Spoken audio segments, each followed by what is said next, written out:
Well, good morning, everyone, and welcome home. I hope you have all enjoyed homecoming festivities so far, and we are so excited to have you here this morning. Beautiful fall day. We couldn't really ask for anything better. And this morning, we're here to celebrate and recognize the 2017 Alumni Award recipients. For those of you that don't know me, my name is Katie Krause, and I am the Director for Alumni Engagement here at the University of Dubuque, and also a graduate from the class of 2011. Being an alumna of the University of Dubuque, I am honored to be here with all of you in this place that we hold so near and dear to our hearts. For me personally, however, this awards ceremony is especially fun. One of today's inductees is actually a 2011 classmate of mine. Also, another one of the inductees gave me my very first campus tour. To all of the inductees, it has been great getting to know you and working with you as we have planned for today's festivities. And it is really, quite honestly, hard to believe that the day is here already. But on behalf of all of us in the Alumni and Advancement Office, we are so excited to celebrate with you and just have a great time today. I am sure that after the ceremony, we're all going to enjoy the football game.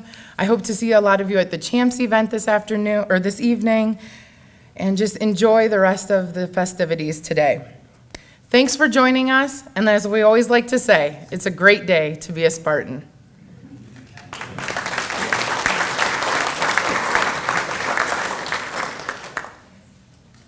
Sure, yeah, and now I'll invite President Bullock forward to do the prayer for us. Thank you. Thanks, Katie. Reverend Gunn, our campus chaplain, is supposed to be doing the prayer, but there's also a worship time for our football team. And we kind of think that's pretty important. So he asked if I could fill in for him. I said, "Is it for the football team?" And he said, "Yeah." I said, "You bet. We'll be happy to fill in." So he'll probably be here in a little bit. But I really want to compliment, just to say to you and compliment Jim. He is such a wonderful chaplain, and so we have a number of chaplains on campus, but he's so engaged with students across campus. He's very good with our student athletes. He was a very good basketball player himself, and was kind of the ringer for the faculty staff team every year for intramurals. And so anyway, he's doing important work, and we're grateful for that work. And what a beautiful day, and let's give thanks to God for this day. So let's pray. Gracious God, we thank you for the beauty of this day. And more important than that, we pause now in this place to thank you for the very gift of life itself, for the gift of meaningful relationships and friendships that transcend time, for the beauty of love and relationships with spouses and partners and family members.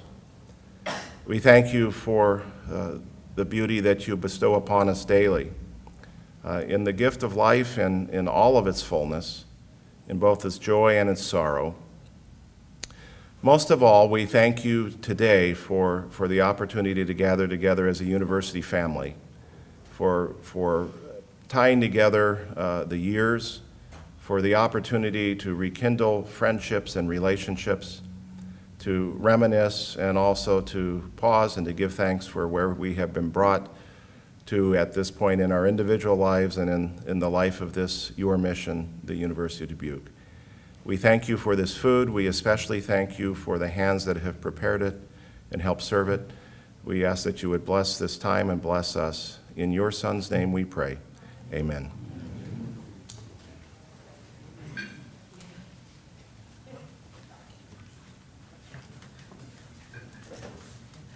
Well, I am sure everyone is hungry, so I will go ahead and start releasing the tables for brunch.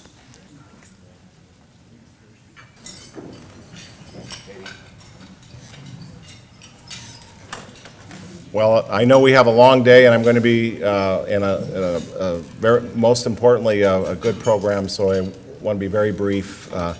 It is, as I said earlier, it's wonderful to have all of you back, and we're grateful for not only having you here, but particularly the award winners.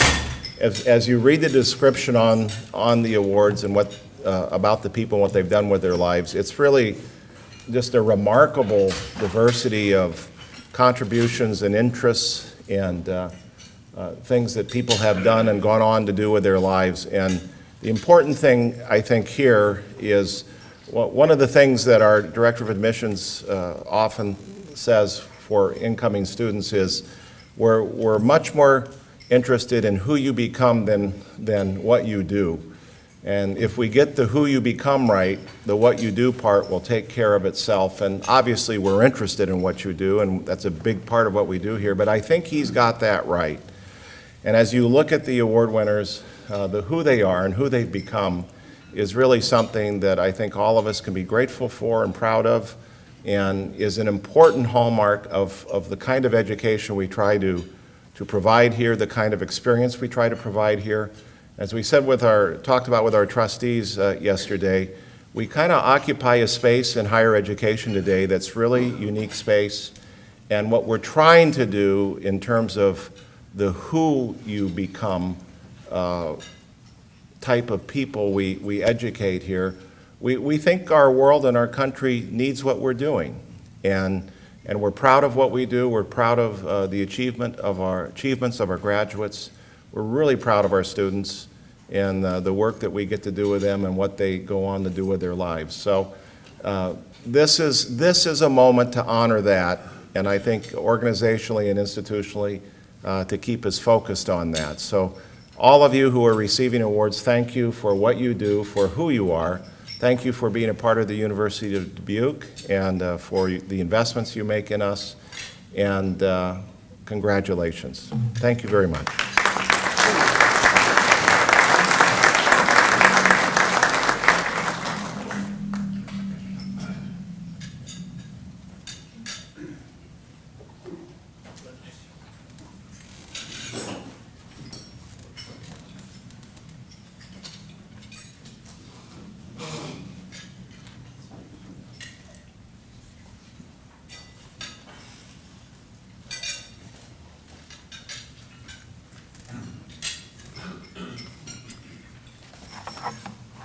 Well, we're going to go off script here a little bit. Every once in a while, we get to do this. Surprises, I always say to our staff, I love surprises for Christmas, my birthday, but I don't like surprises on the job.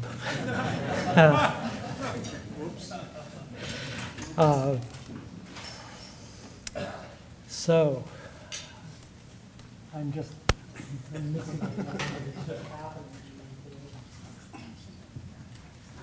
I know this as well as I know anything. Thank you, Melissa. Hank Hector, could we bring you up to do a special presentation?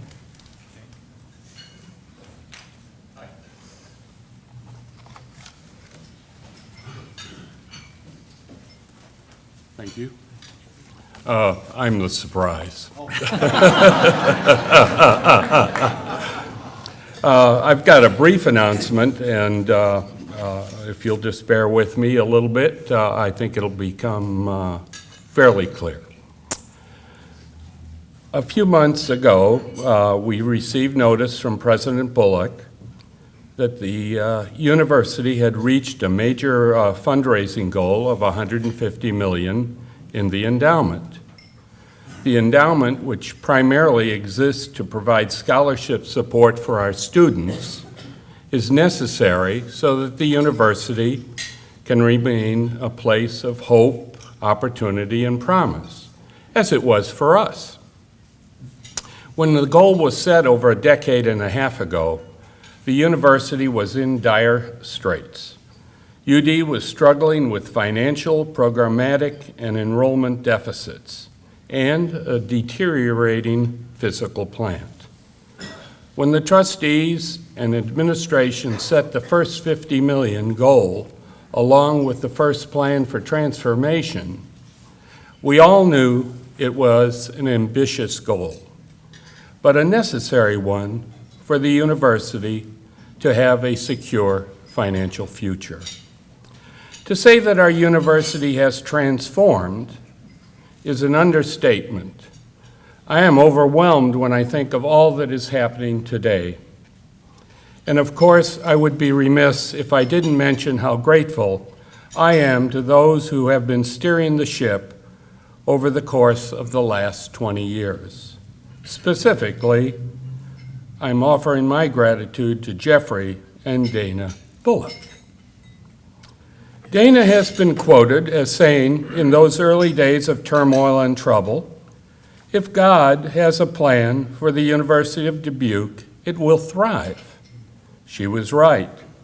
And with hard work, determination, strong leadership, and generosity through our UD family, the university is poised with the best days ahead.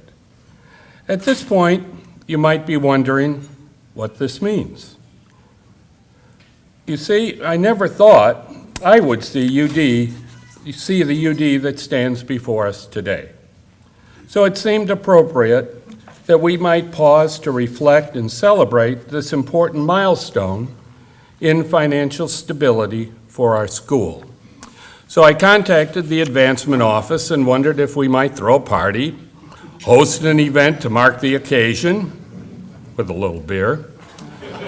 And then through conversations, we determined that what would be most meaningful would be the additional endowment support specifically for student scholarships. And we would do this in Jeffrey and Dana's name. It is important to note that in addition to financial investments over the past decade and a half, the university has quadrupled enrollment, developed academic programs that are attractive to students, and completed about $200 million in renovation and construction. And it's time for our alumni to say thanks to the Bullocks for their leadership and commitment to this university, for which we all have great affection. In order to establish an endowed scholarship, we had to raise $25,000 in a relatively short amount of time. And to keep this a surprise, we only asked a small group of alumni to provide lead investments to establish the scholarship in the Bullock's name. I'm proud to say that this endeavor has reached and exceeded its goal, and trying to pull off a surprise for the President and First Lady has been nothing short of a miracle. Today, I'd like to invite the rest of the Spartan community, fellow alumni, trustees, faculty, staff, and friends to join us by making an investment in the Jeffrey and Dana Bullock Presidential Scholarship. So join me in investing in this place we call home. And on a personal note, I just want to say thank you to Peter and Melissa for making this possible. So Dana and Jeffrey, please come forward.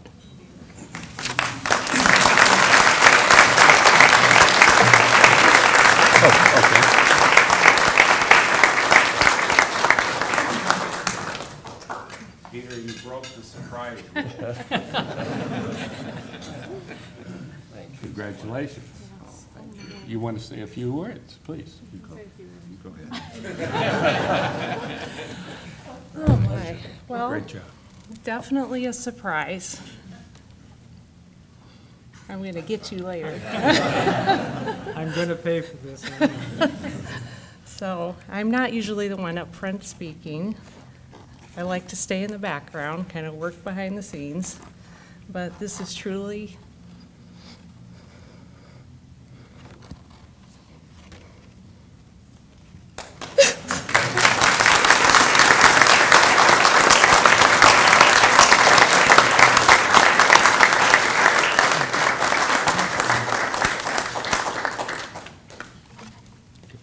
so thank you.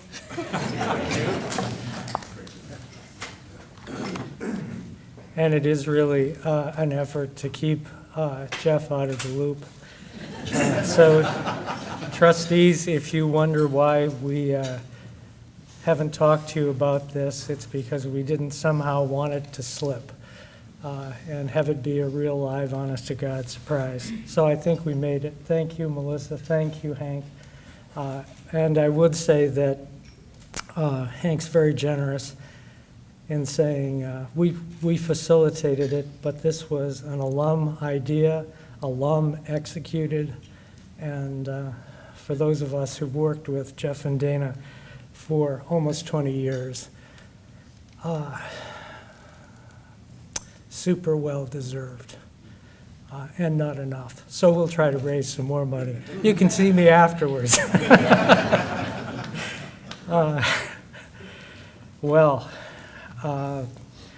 Now we get a chance to recognize some of our products.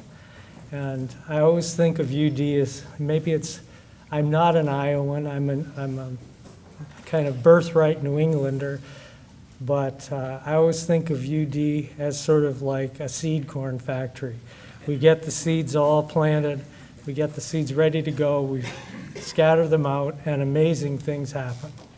So this is a little bit about honoring some of the seeds and talking about what they've done and how they represent the university so well. Our first honoree is Dick Svrluga, class of '71. Came to UD, played football with distinction, only weighing 160 pounds.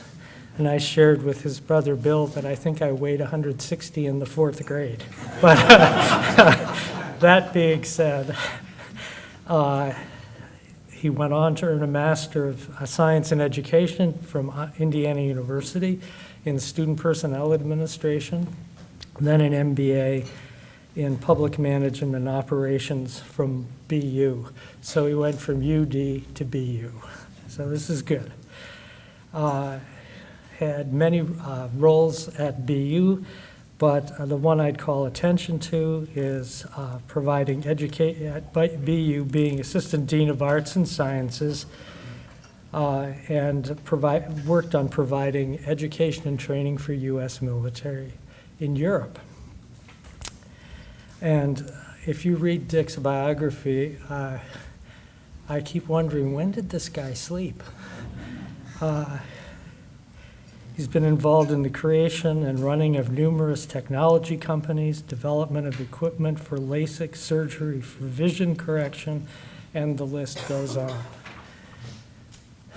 But he and his late wife, Donna, also through the Svrluga Foundation, established Faculty Hall of Fame, which has now become a tradition at the Thursday night before commencement.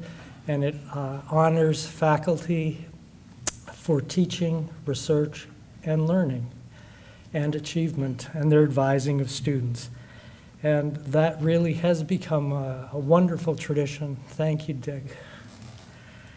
In addition to sharing a love for the university, Dick and I share two other things. One, both of us lost spouses at about the same time. And the other thing that we share is that we both found surprise second chapters. And so I want to ask you to join me in welcoming his wife, Sandy, into the UD family.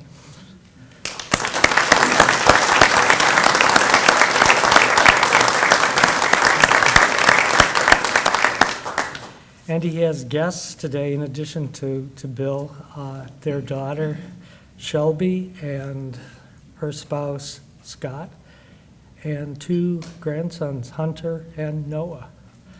So this is a good day. So it is a pleasure to recognize Dick for so many achievements as an alumnus of distinction.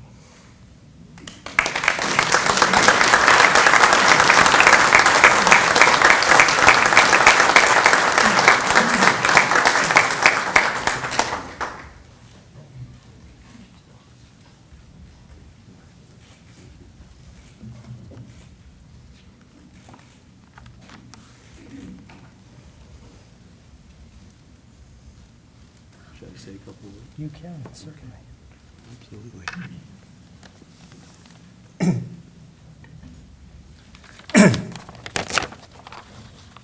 So thank you very much. I'm really humbled, and I appreciate this honor so much. We've all heard it said that timing is everything, and for me and the University of Dubuque, the key timing event was when Coach Owen Slip Evans called the Svrluga household in North Riverside, Illinois in 1967. He called to say that he wanted to come and talk to me about attending the University of Dubuque and playing football. My brother Bill had graduated from UD and had played for Coach Evans. My parents knew the coach, and when we sat down to dinner that night, it was very much like family. I remember that evening like it was yesterday. Coach Evans made the effort to come to our house and to make a face-to-face offer for me to attend the University of Dubuque and to play football. I agreed on the spot. Prior to this, I had been traveling around Illinois and Wisconsin on Greyhound buses, knocking on the doors of football coaches at a variety of small colleges and asking if someone would give me a shot to play. As Peter said, I was pretty small. Coach Evans came to our house, and he asked me to be part of his team. And this was the first of many experiences of UD staff caring about me. My parents were so proud that my brother Bill and I attended UD. One of the great aspects of our involvement is that my parents got to know our coaches and faculty. They knew Coach Evans. They had a great friendship with Professor John Knox Coit, who was a distinguished UD professor of philosophy, and there were others. Earlier this year, the UD board and faculty had the opportunity to attend an educational seminar conducted by Brandon Bastide from the Gallup organization. And Gallup is one of the most prominent firms in the world of opinion polls and performance management. And the founder of the firm was George Gallup, who was born in Jefferson, Iowa. Gallup has done some great research around the quality of colleges and universities. And I'm talking here about real performance, not popularity contest. Increasingly today, parents are asking and students are asking the question about the value of a college education. How does a college experience relate to being prepared for life? What's the value? To address this question, Gallup has shown that preparedness for life is linked to a number of positive experiences in colleges. Key experiences include having at least one professor who made me excited about learning, having professors who cared about me as a person, having a mentor who encouraged me to pursue my goals, and being extremely active in extracurricular activities and organizations in college. The Gallup study finds that having positive responses to these questions produces a stronger relationship to long-term positive outcomes in life versus the type of schools that a graduate attended, such as public or private, large or small, well-known or little-known. Nationally, a very small percentage of college graduates agreed with these statements, and those that did not agree included many graduates from prestigious Ivy League universities. Personally, I had many wonderful professors at UD who made me excited about learning, so many that cared about me as a person, mentors who encouraged me to pursue my goals and dreams, an array of extracurricular activities in which to participate. For me, UD was an environment that enabled me to grow and learn, to flourish. I knew faculty and staff, they knew me, they cared about me, and they helped me. My experience at UD was very special, and I attribute so much of that to the faculty and staff with whom I interacted day in and day out. Faculty, coaches, staff. Institutions such as UD are unique in our society. They're very special, very important, and we need to do all that we can to support them. Today, UD is strong, vibrant, and healthy. I'm very proud to be a graduate of the University of Dubuque. Thank you for this award. My parents would be so proud. Thank you very much.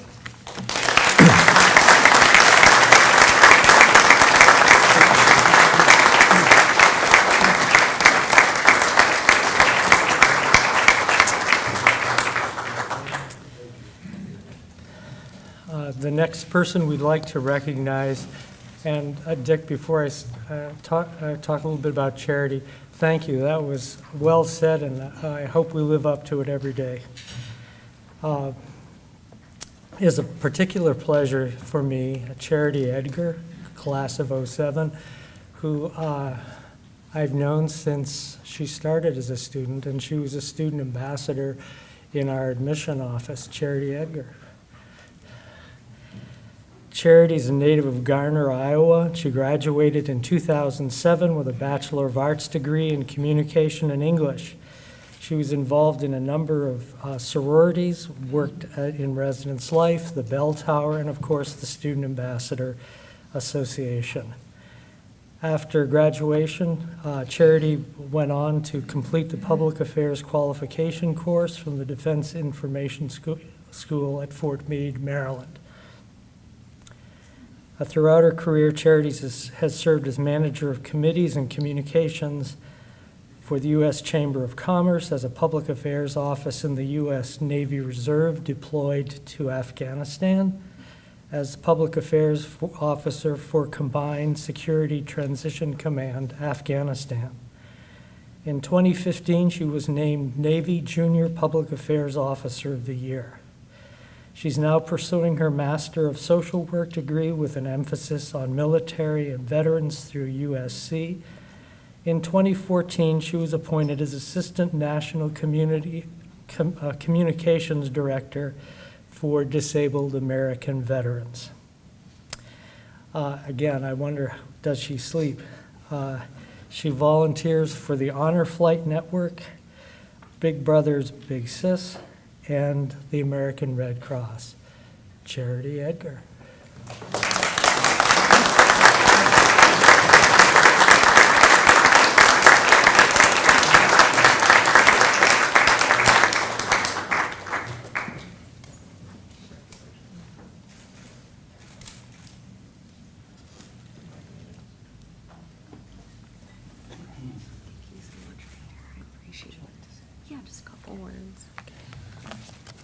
Oh, well, thank you all so much for being here.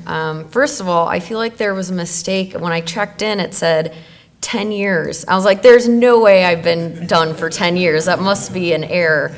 But somehow it has been 10 years.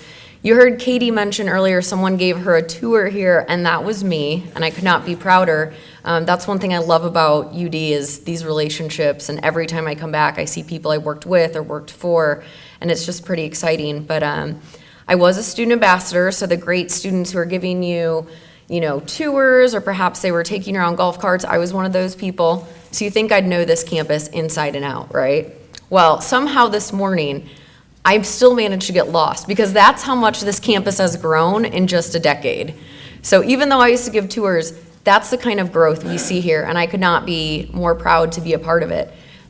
Despite all the changes on campus, the way it's grown, and as we heard earlier, how the financial situation is just so strengthened, which makes me so happy to hear, but there's so much that hasn't changed. We have people and alumni here from so many eras, so many decades, but we all share the same love of the university. And Dick, when you talked about your experiences here being special, there's no better adjective, I think, to describe being here and being a student. And I could not be prouder to be an alumni of the University of Dubuque and to be here with all of you and accepting this award. So thank you so much, and go Spartans.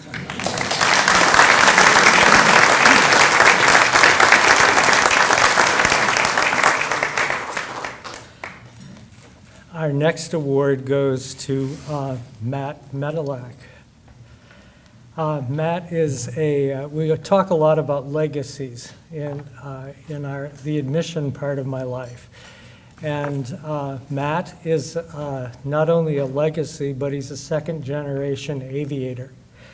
His dad, Gary, graduated from the university in '79, had a wonderful career in aviation, and is now, I think, flying on the jump seat. I'm not sure, but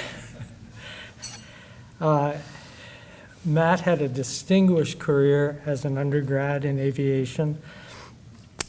Graduated in 2011 with a degree in flight operations and aviation management. And it's kind of an amazing achievement. Many of our aviators take 4.5 or 5 years. I don't know how you did it, Matt, but you managed to graduate summa and do it in 3 years. And all of these people, I want to say, did you ever sleep? Did you? No, he didn't. Oh, that's good to hear.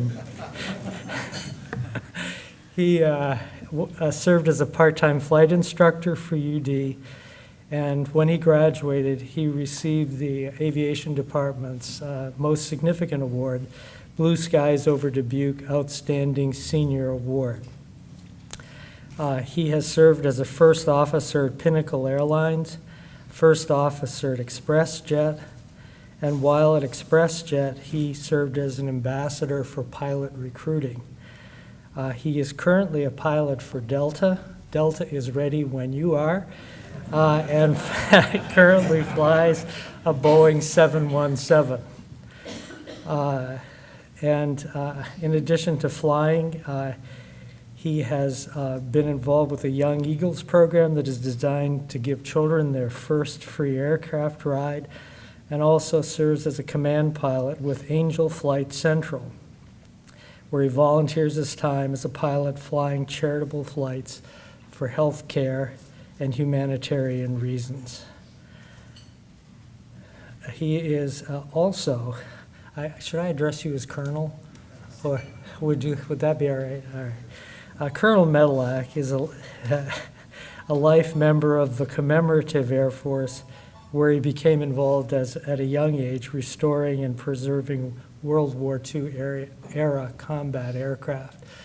And I asked him this morning at breakfast, did you always know you wanted to be an aviator? And he said, oh, he did. And his dad pointed out that he'd run around the house saying, wind shear, wind shear, wind shear.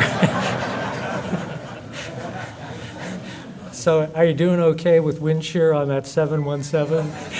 That's good. As a person who sometimes flies Delta, I'm comforted.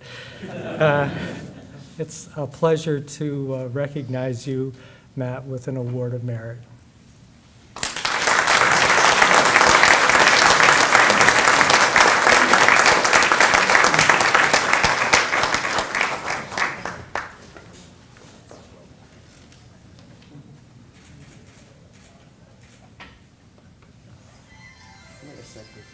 Would you like to say a word or two? Yes.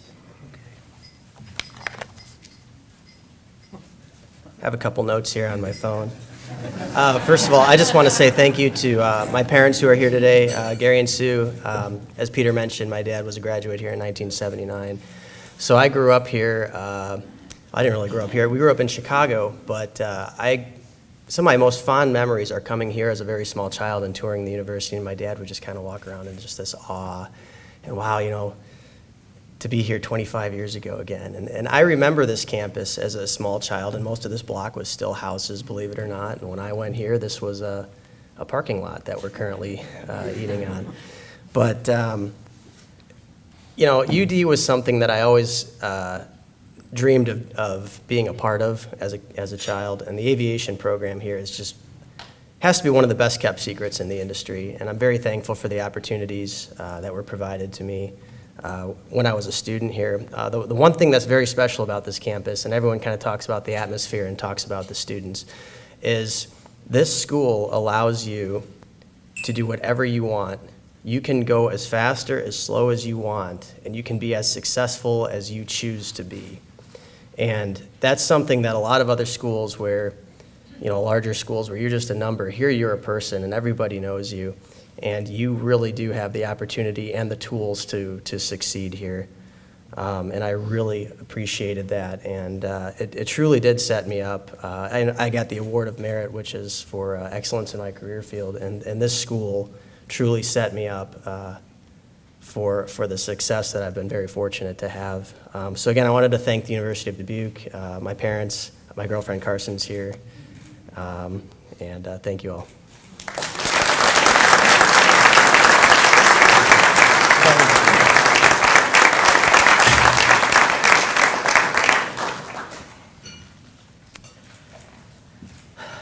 Our next award is a Professional Achievement Award, and it goes to Thad Foucher, class of '78. I will say, although Thad is an agent himself, he has had an agent in our office for years, and his name is Coach John Davison. I said, one of the thrills for me was I finally get to meet this guy he's talking about all the time. And so this, just getting to meet you after John has been your agent has been wonderful, and we can go into contract negotiations afterwards. Thad graduated from the University of Dubuque with a Bachelor of Arts degree in Business Administration and Sociology in 1978. For 8 years, he was head coach of the New Orleans Jazz Amateur Athletic Association Union, where he won 4 major titles and coached a number of players who went on to the NBA. He served as a consultant to Adidas. And during the time that he was with the New Orleans Jazz, he helped many young men attain their goals by getting college scholarships, helping kids realize their dreams through basketball. Today, he's executive vice president and managing executive of basketball and team sports at Wasserman, where he's responsible for recruiting and negotiating contracts. He serves as an agent for numerous athletes, including Russell Westbrook, Anthony Davis, Norman Powell, and Kenneth Farid. He has negotiated over $1 billion in basketball salaries and marketing contracts, and has signed more first-round draft picks in the history of the NBA draft. And recently, he negotiated the largest basketball contract in NBA history for Russell Westbrook. And as I have had a chance to chat with him and Peggy, one of the things that struck me is that in a business where there's not a whole lot of character and integrity is oftentimes in short supply, Thad Foucher, really, we're not giving him the award for $1 billion in contracts. We're giving him an award to recognize a beacon of light in a business where character and integrity are in short supply. So it's a pleasure to present you with a Professional Achievement Award. He corrected me and said, "Oh, my professional achievement really is Peggy."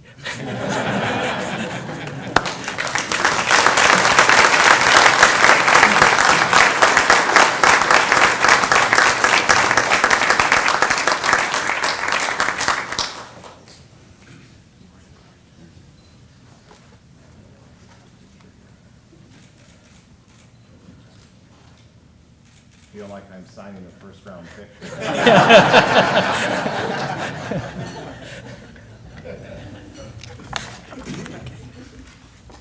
Well, Coach, years ago when I first came here, to show you how things have changed, I was a Southern boy coming from New Orleans.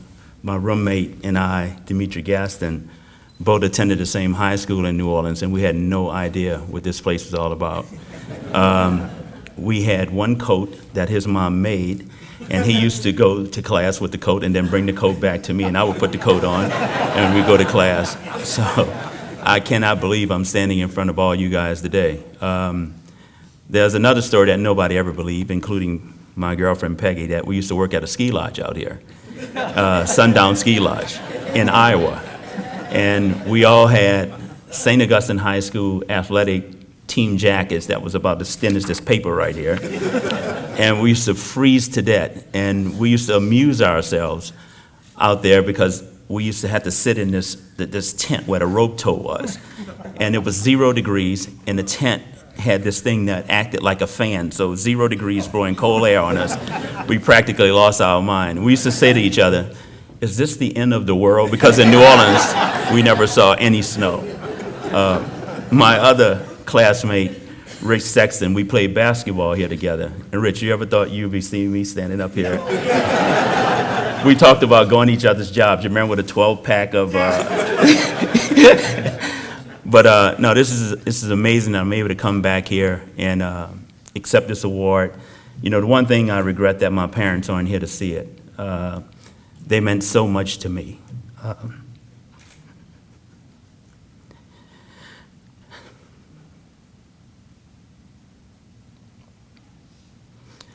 But this award, I don't want to accept by myself. Coach, come stand up here with me. Come on.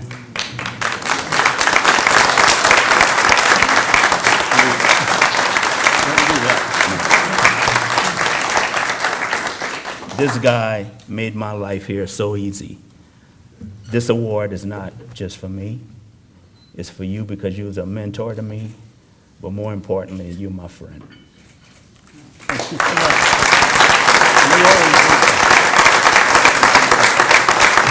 Thank you.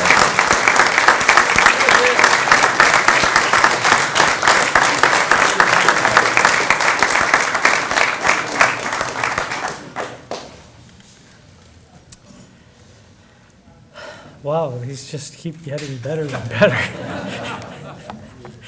Our next award for community service goes to Rick Wallace, who graduated from the university in 1981 with a Bachelor of Arts degree in physical education and health. After graduation, Rick moved to Texas to begin a lifelong career as an educator and as a coach. Over the years, Rick taught and coached in 8 school districts. Coaching and working with young athletes has always been a passion in his life. And Rick and Sissy are an amazing, amazing couple.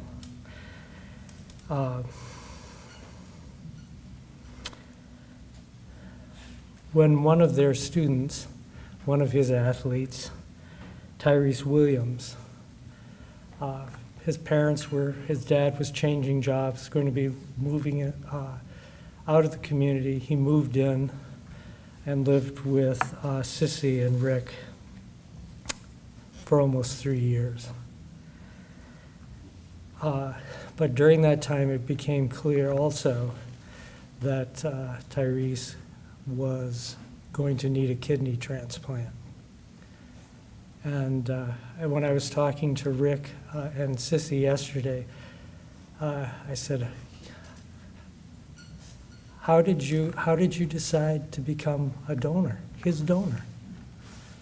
And he said, well, he was like a son to us. And he needed a kidney.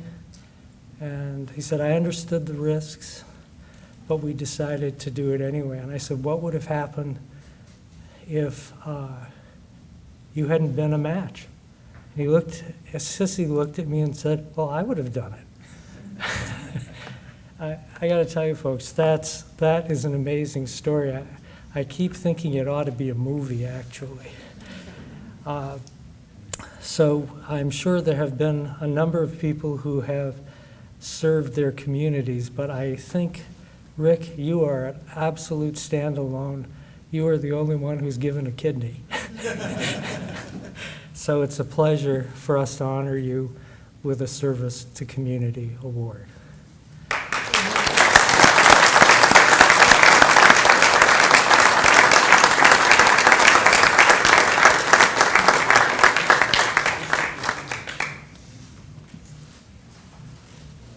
You can talk to my agent later. I need somebody here. That was pretty good.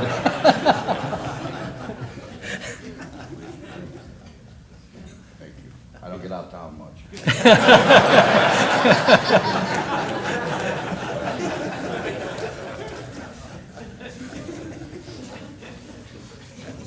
Would you like to say a word? It's been said many times here before, and I want to say this with my classmate and fraternity brother, Jim Capon, over there in the corner, who saw the little stent put in the pamphlets passed out.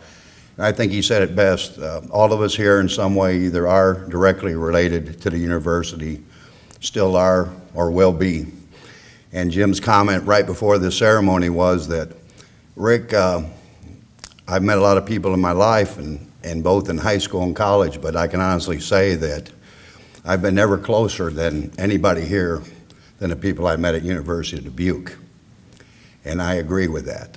It's a lifetime memories and friendship that's stayed with me forever. It's changed my life in so many ways.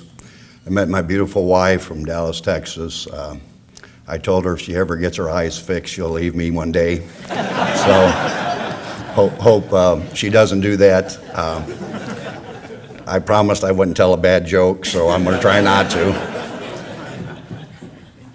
Walking through this campus yesterday and seeing all the beautiful and good-looking students and people on campus, I then drove her to Loris College. Oh yeah, it's coming. So I told her, and I leaned over to her and I said, "Hey, do you know what you call a good-looking Loris College student?" And she said, "No." I said, "A visitor."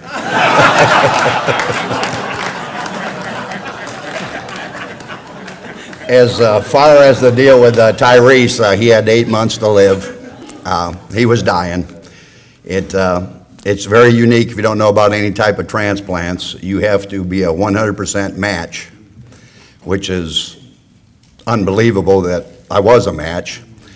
12 of his family members had applied to give a kidney. None of them were a match. And then Rick shows up one day, and it seemed like the thing to do. So I do tell everybody that knows him or watches the NBC or ESPN video that was done of it that I really messed up when I gave him the kidney because I gave him the wrong one. He got better looking, and I got uglier.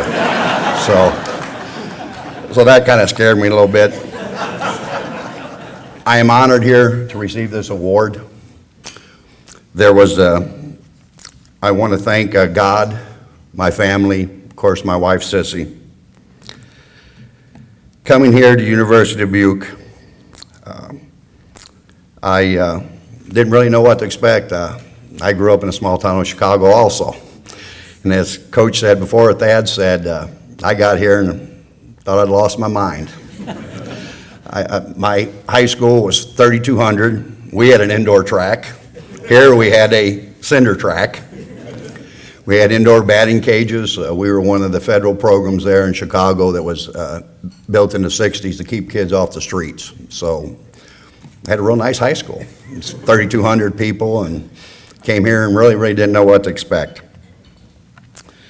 There was a gentleman by the name of John Davison. Coach Davison had a vision. He had a vision at that time that it was going to take athletics to a different level here.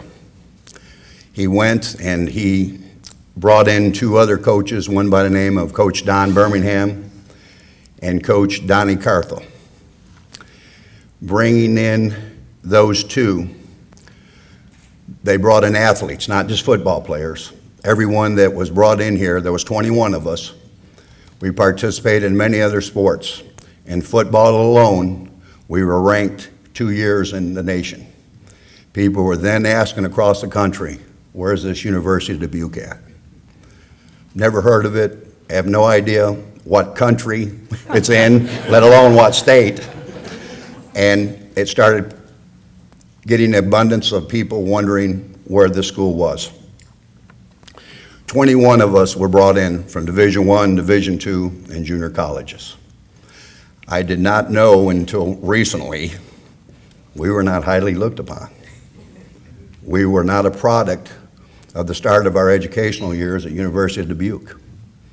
We had already had the seed or lack of seeds planted in other institutes. Out of the 21 of us that were brought in here, 14 of us graduated. And that still today means something to me. It means a lot that many people here, as said many times before, took great care in us, treated us as family members, would do anything for us, spend extra time in the classroom, tutorials in the library, trying to come to the family gatherings that we had, meet our parents, meet our family members. It was a good thing that got started.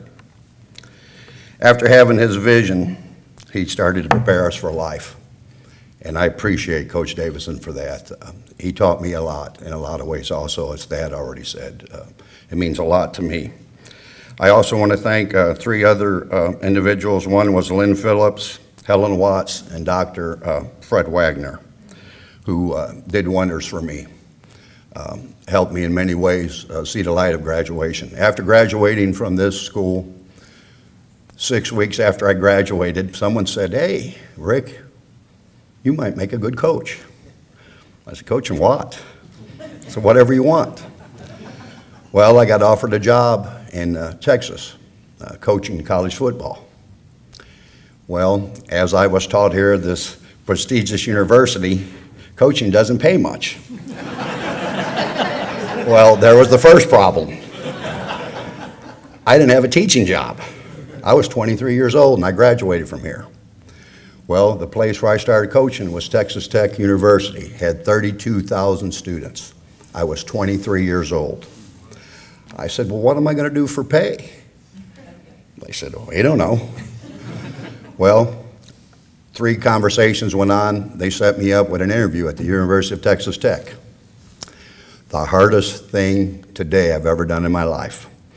I interviewed for 3 days with 12 professors, all with their doctorates, for 5 hours a day without a break.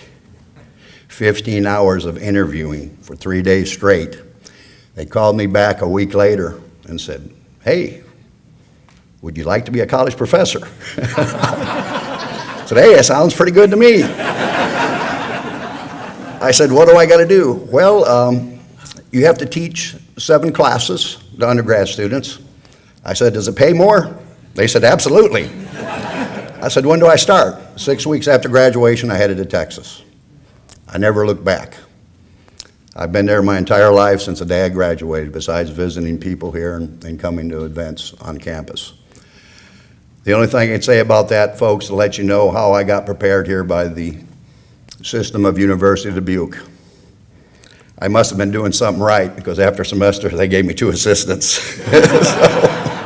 And that I couldn't believe. That was like a pay raise in itself.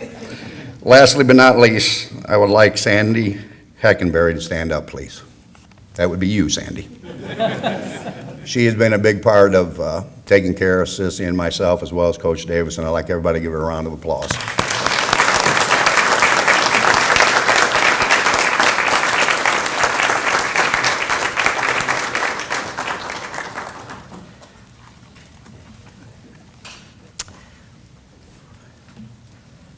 We have another Service to Community Award. Lenny Weih, class of 67. Lenny graduated from the university in 1967 with a Bachelor of Science in Physical Education and Health, and started his career at Durant High School, the same high school from which he graduated, as a physical education teacher and head baseball and wrestling coach. Lenny spent 31 years in the Clinton school system, and now in his 16th year working as a business development officer for Clinton National Bank. Lenny and his wife Sue have been generous contributors to the University of Dubuque Student Scholarship Program and the Sergeant Jeffrey B. Dodge Veterans Center. Lenny's service to the community in Clinton, I think, is unparalleled. I'm not going to read through the list of things, but it's a range from the Clinton Baseball Club Board through Jesus Christ Prince of Peace Parish, to Kiwanis, to Cemetery Board, to Chair of the Iowa Girls High School Athletic Union Girls Basketball Advisory Board, President of the Iowa High School Baseball Coaches Association. Just amazing. And with all of that, raised a wonderful family and have celebrated 50 years of life together. So Lenny, it's a privilege, and you have an agent too. Melissa Hemaseth, I think she and Coach Davison are going to be joining Thad sometime soon, working for him. But they are terrific agents, and certainly Melissa has been a super agent for you. So it's a pleasure to present you with a Service to Community Award.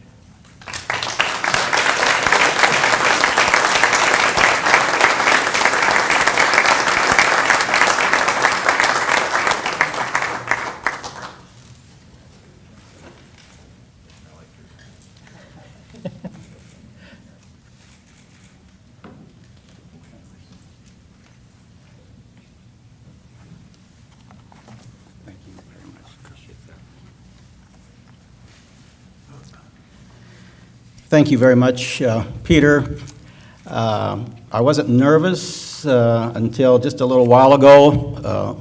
My son noticed I wasn't eating too much.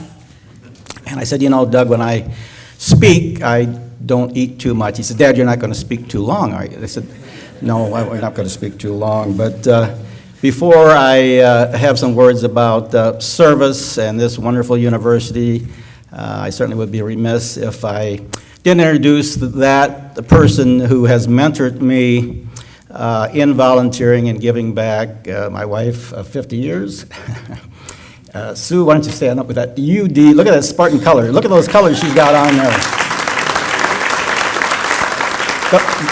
The last 15 years since her retirement, and I've been semi-retired for that same amount of time, Sue has given thousands and thousands of hours to Mercy's Auxiliary, from the snack bar to the gift shop to admitting to the nursing home, just giving water to the patients there, and her favorite ministry is hospice. So if you knew my wife, you would know what she's done for those patients, and maybe even more importantly, to the loved ones. So, and at our table are the 4 children she raised, and that was your one mistake. I did not raise those children, Peter. And those children will tell you they were raised by Sue. So we have Julie and Lori and Jody and Doug and Doug's wife, Kristen. You probably think this is amazing that all 4 children are here today. Melissa knows that this year will be my 20th Christmas letter. My Christmas letter basically is the announcement of the MVP Children's Award for that year. In other words, who gives the most or does the most for their father, or basically it ends up who screws up the least. And I'll tell you, I was going to give even points, but with them, Doug is, even though what he said, he brought his wife, our wonderful daughter-in-law, Kristen. Kristen, stand up. Look what you wore. Look at the colors that Kristen wore, right, huh?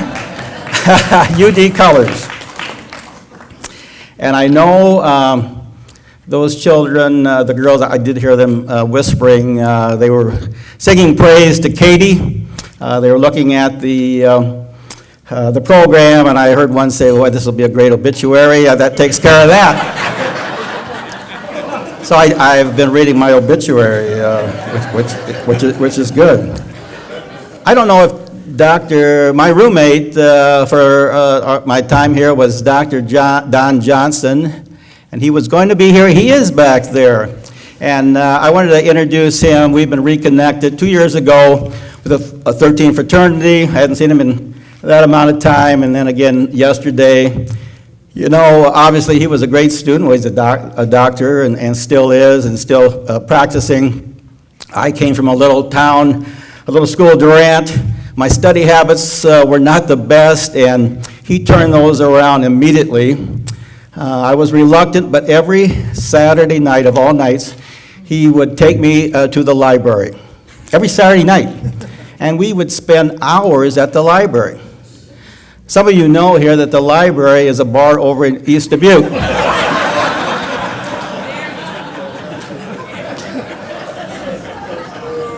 It worked out perfect because every Sunday I would call Mom, and she would ask what I did last. Oh, same old, you know.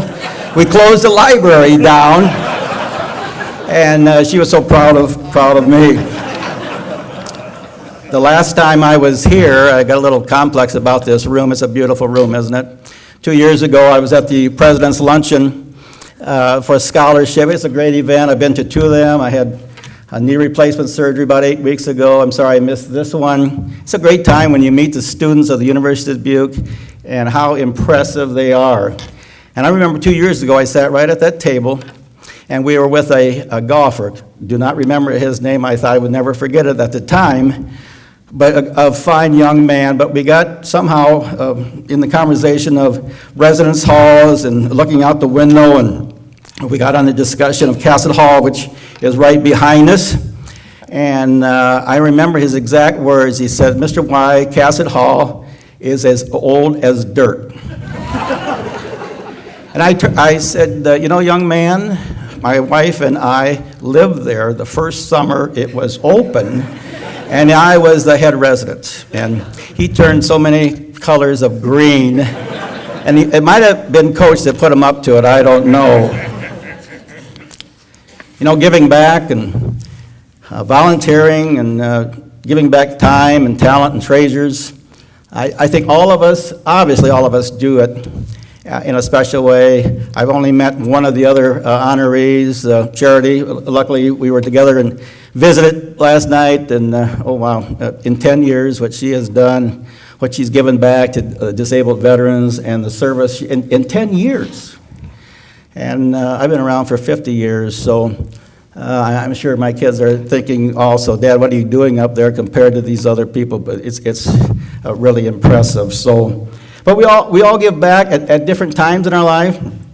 I think for Sue and I, you know, it was easy to, the time and the talents came easy.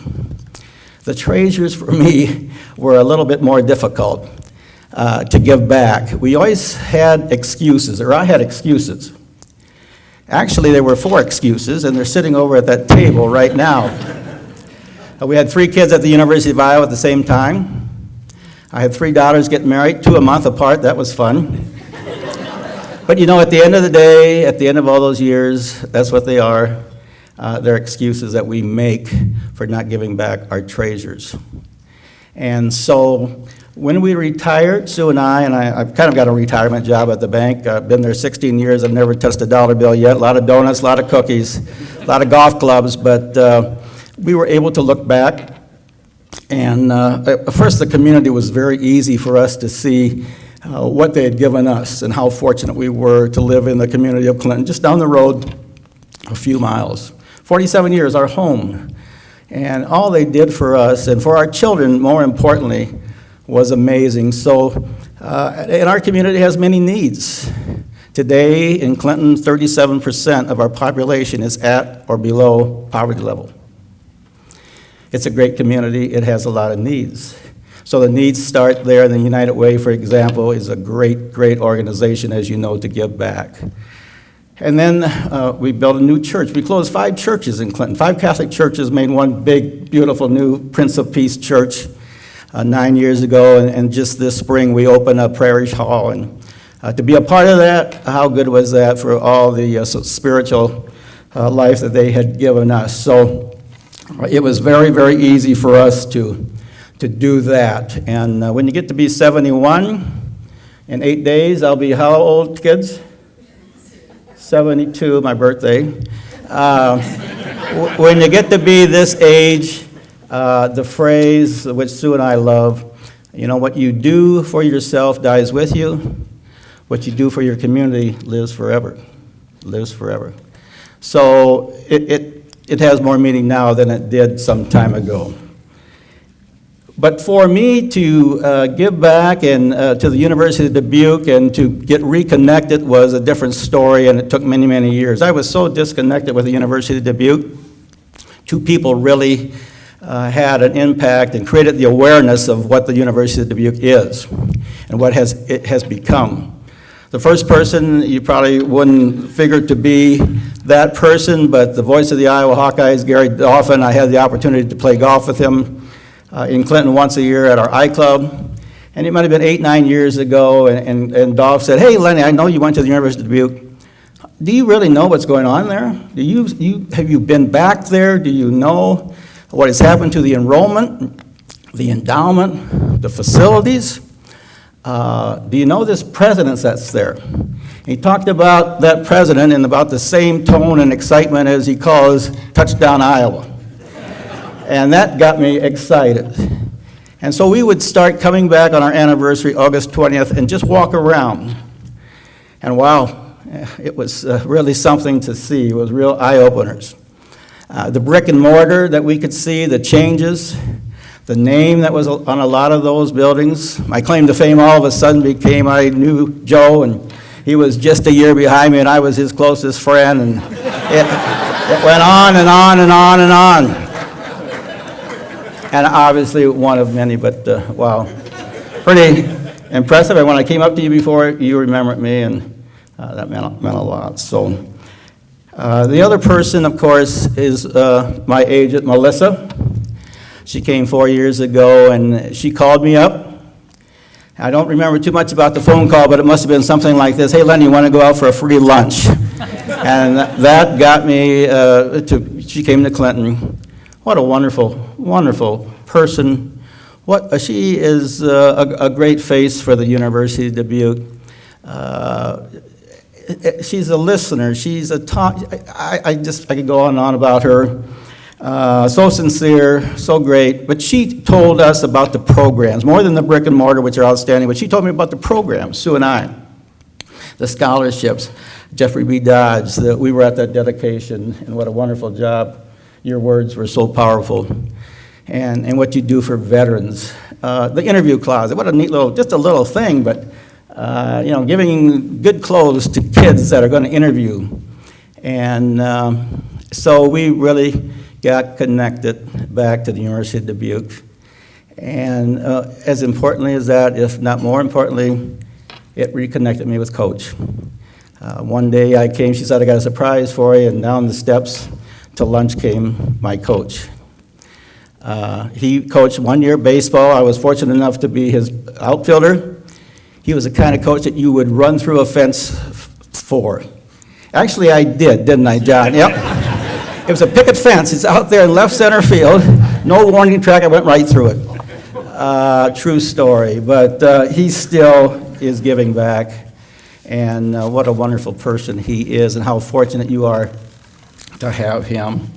And I'll close with, I don't quote too many people. Actually, it was in the Clinton Herald, and it was mentioned by a couple from Clinton Community College who are giving a scholarship, and they quoted John Wesley. And these are pretty powerful words. "Do all the good you can, by all the means you can, in all the ways you can, in all the places you can, at all the times you can, to all the people you can, as long as you ever can." Go Spartans. Thank you.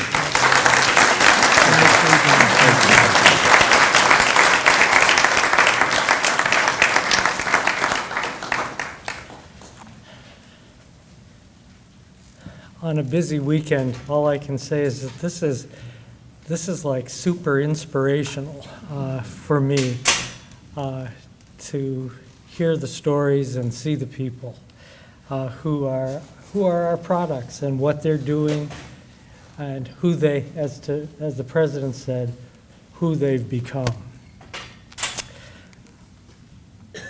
We are going to do a Veterans Award for Distinguished Service, and to help me do that is one of the people that we refer to as ORMFs on campus, old retired military person.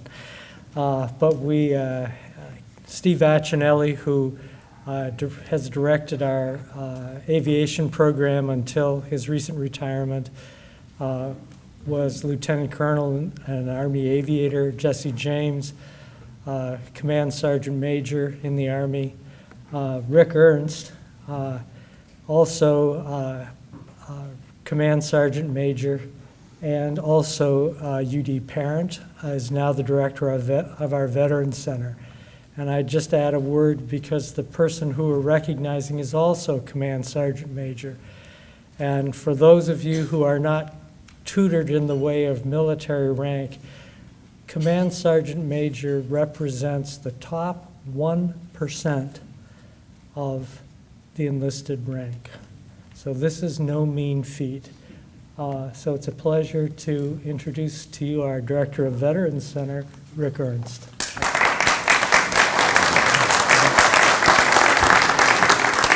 Thank you, Peter. Well, thanks everybody for coming. Yeah, I get the pleasure of talking a little bit about a real good friend of mine, Richard E. Goebel. Ernie, as a lot of folks know him, we just call each other Sergeant Major. Like Peter said, that is, so less than 1% serve, less than 1% make that rank. So you're in pretty lofty company there, Ernie. The military is about selfless service. So not only has Ernie served for 30-plus years, 35-plus years in the military, he has also been an advocate for veterans that entire time. Some of the things he's done is, at the local, state, and national level, is he's been the commander of the local VFW. He's been the commander of the local American Legion. He's on boards for veterans. He's been appointed twice now. I think it's just your second 4-year stint as on the Veterans Commission for the state. And one of those gigs was as the chairman of the Iowa State Veterans Commission. So Ernie had a great career culminating as a sergeant major where he deployed to Desert Shield, Desert Storm. He was also in numerous exercises over the years with in Somalia, in Egypt, in Korea, and all those exercises we do to be prepared to move out and draw fire, as we say, when needed, wherever in the world. So, but all that time, he also sacrificed for family. He was gone a lot. He was gone from his employer a lot, all that sacrifice. So Ernie, if you'd come up here to receive this award, I want to thank you for all your sacrifice. Ernie's class of '82. He is passionate about the University of Dubuque, and he really supports, and it can always be counted on to invest in and help out veterans, especially here at the ROTC program and the Sergeant Jeffrey B. Dodge Veterans Center. Sergeant Major Ernie Goebel is retired from John Deere, lives on a farm with his wife, Georgia. Congratulations.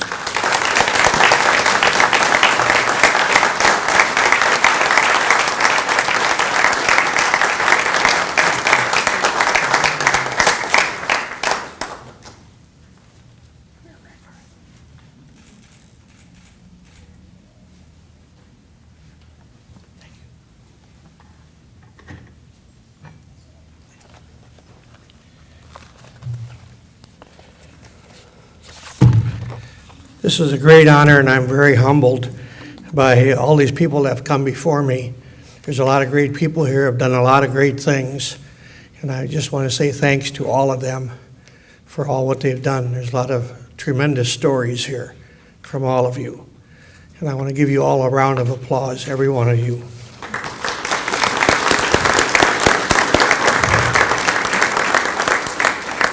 And as he sang last night, love's better the second time around. I want to say thanks to my wife, Georgia. This is the second time around, and it's always better than the first time. I think a lot of you can attest to that.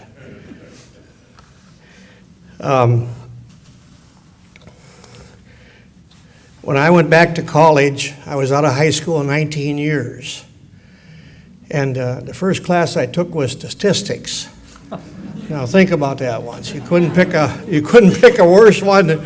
I don't know why I did it. I just signed up for it and I took statistics. When I opened the book up, I says, "You're out 19 years, you're never going to make it.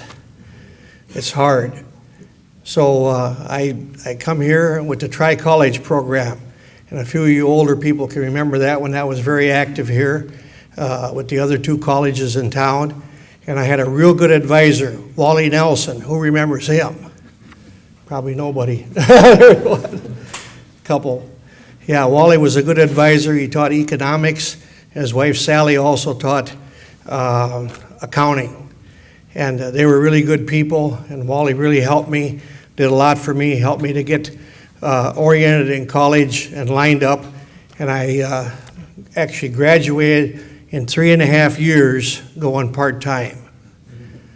So I took a lot of classes, summer classes, I went about every night of the week, and did a lot of stuff. Wally helped me to get all that stuff done. Anyway, I was here and I got involved in the flying program, and I started flying, did a lot of flying, loved flying. And I took my first cousin, and you'll like this. She was a little girl, she was 5 years old. I took her up to fly, and we went out towards Luxembourg, and she said, "What are you going to do?" I said, "Well, how about we do a loop?" And she's 5 years old, never been up before. So she said, "What are we going to do?" So I explained it to her, how you lower the nose, pick up the speed, and make a 360. So I pulled her belt real tight, and we did a loop. And I said, "What do you want to do next?" "Let's do another one," she said. 5 years old, full of vim, vigor, and vitality. So when she come to college here, she said, "I don't know what to do." I said, "Well, you get in the ROTC program, and you take up aviation." So she did that, and lo and behold, she graduated, and she became the 2nd female helicopter pilot in the world in the Army, and she's a graduate of the University of Dubuque.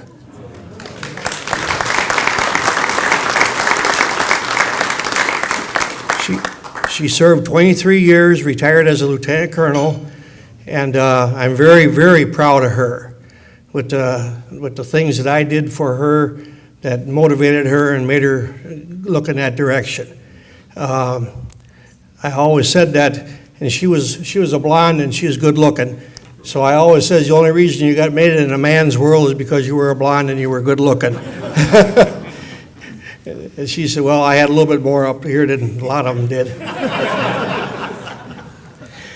Well, the ROTC program here back in the old days, was run by Platteville. They were the parent and we were the subordinate here. And we always had more people here than they had for some reason.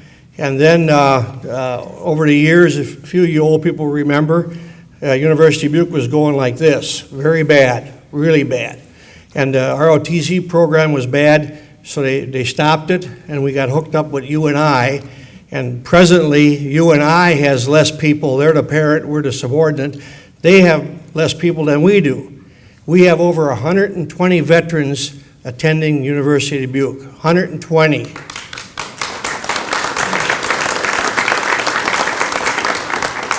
And a lot of that is held to Rick Ernst and Melissa Hemiset. Them 2 people are really, really on top of it. Good people. And Jesse James, who just left, I always told him if it wouldn't be for Sergeant Majors, the world couldn't run. And he always laughed about that. He said, "Yep, you're 100% right." And a couple things. When I was in the Army, one of the things I did a lot of, believe it or not, was ride camels. Now, how many in here has ever rode a camel? See a couple, 3, 4. Hey, that's good. What do you think about them? Not good. Well, there's 2 types of camels, 1-humpers and 2-humpers. And a 1-humper is a dromedary. Who knows what the name of the other one is? It's a Bactrian. Most people don't know that. But the 1-humper, you ride on top of the hump, and the other one you ride in the little valley between the humps. And camels are really mean and nasty animals. They hiss, they burp, they belch, and they spit. And they want to bite you every time you get around them. First thing they do, right? Yep. They want to bite you. So anyway, I rode them in a lot of places. A couple other people I want to mention here is Bill and Mary Ellen White, who are sitting by a table with me. Bill's a 1988 graduate here. And him and I used to talk about coming here to school all the time. He worked at John Deere the same as I did. And we had a lot of the same classes and stuff, so we kind of worked together in a lot of that. And the other one is Colonel Mark Carlson. Where are you at, Mark? back there. He graduated a year or two before me or after me, I don't remember what, but he went on to serve and retired as a colonel, and lives up in Minneapolis now, a good man. And with that, I think I want to close, because he always says if you want to talk, make it short.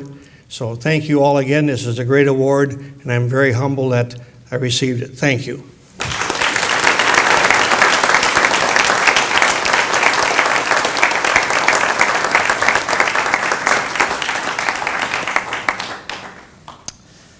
Well, thank you all for being here. Thank you all, award winners and all, for all that you're doing with your families and in your communities that carry the name and the values of the university forward. And with that, I think we will close and move on with our day.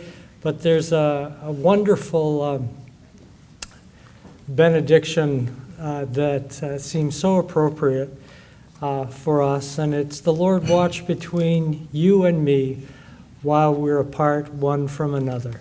Thank you much, and go Spartans.